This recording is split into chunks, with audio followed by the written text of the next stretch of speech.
မျိုးခုခွင့်ရော post လေးတစ်ခုတွေ့ရပေါ့နော်ထိုင်းနိုင်ငံမဲဆောက်မှာတရုတ်ဆောင်မင်းမော်ကိုတိုင်းတရုတ်ဆောင်ထားတဲ့ဇလန်တပ်ပုတ်ကိုမဲဆောက်မှာ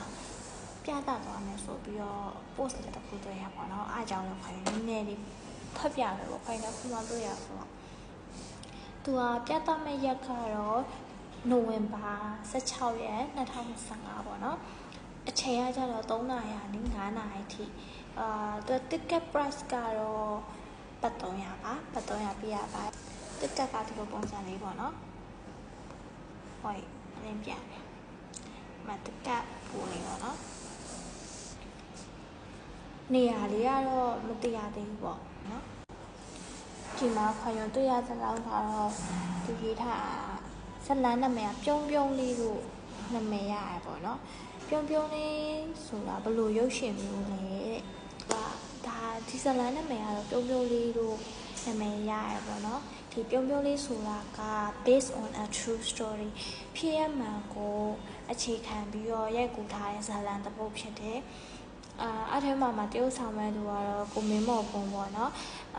ကိုမင်းမော်ကွန်အကြောင်းလဲသူကဒီမှာရေးထားသေးတယ်လူရေးထားရဲဆိုတော့ခလေးဘဝတည်းကတရုတ်ဆောင်လာခဲ့ပြီးကိုင်တာမျိုးစုံဥဒဘာကြတရုတ်ဆောင်နိုင်သူလည်းဖြစ်တယ်ပြီးတော့နှလုံးသားလူမိုက်ရုပ်ရှင်တဲ့အကယ်ဒမီရဖူးတဲ့သူပေါ့နော်ကိုမင်းမော်ကွန်ကငယ်ထက်ကကြိုက်တာပါဒီဇလန်လေးကတော့တော်လေးစိတ်ဝင်စားမဲ့ပုံနဲ့ပေါ်တယ်ပေါ့ခွင့်ရလဲလက်မရတဲ့နေရာလေးရှောက်ကြည့်ရင်နဲ့ဒီမှာမဲဆောက်မှာပြဒီမှာခွင့်ရတွေ့လက်မတက်ကပြပတက်ကဝယ်ယူနိုင်တဲ့မဲဆောက်ကနေရာတွေပေါ့နော်ဒီမှာလဲဆိုတော့ဘီလာဆုံးမတ်နှစ်တဲ့ပြီးတော့ကတ်တာတူဒီဆောင်မတာနဲ့အခုမှစဖတ်တာဆိုကတ်တာတူပြီးတော့ no to barbecue မငွေခိုင်ညောထမင်းဟင်းဆိုင်ဘန်ဘူးဟောက် blue bone cave homing ရှမ်းခေါက်ဆွဲဆိုင်အဲ့နေရာတွေမှာဆိုလို့ရှိရင်ခွင်တို့ဒီမှာ